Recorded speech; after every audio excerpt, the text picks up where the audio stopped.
ചെറിയ ചെറിയ സ്വപ്നങ്ങളെ ഉണ്ടാവും, വലിയ വലിയ സ്വപ്നങ്ങളില്ല. സിംഗപ്പൂർ പോണം, മലേഷ്യ പോണം, വാട്ടർഫാൾസ് കളിക്കണം, ഇതൊന്നുമില്ല.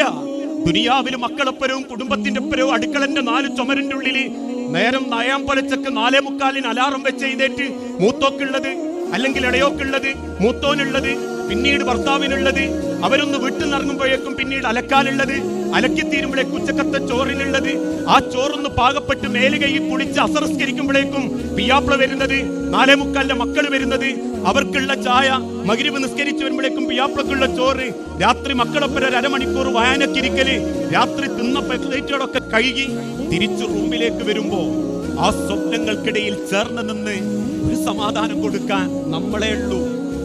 മറ്റൊരാളെ നമ്മളത് ആഗ്രഹിക്കുന്നില്ല, മറ്റൊരാളും അത് കൊടുക്കുന്നതും അവർക്ക് ഇഷ്ടമല്ല. അതുകൊണ്ടാ പല ഭാര്യമാരും സ്വപ്നം കാണാറുള്ളത്, എന്നെ മനസ്സിലാക്കുന്ന, എന്നെ കേൾക്കുന്ന ഒരു ഭർത്താവായാൽ മതിയായിരുന്നു.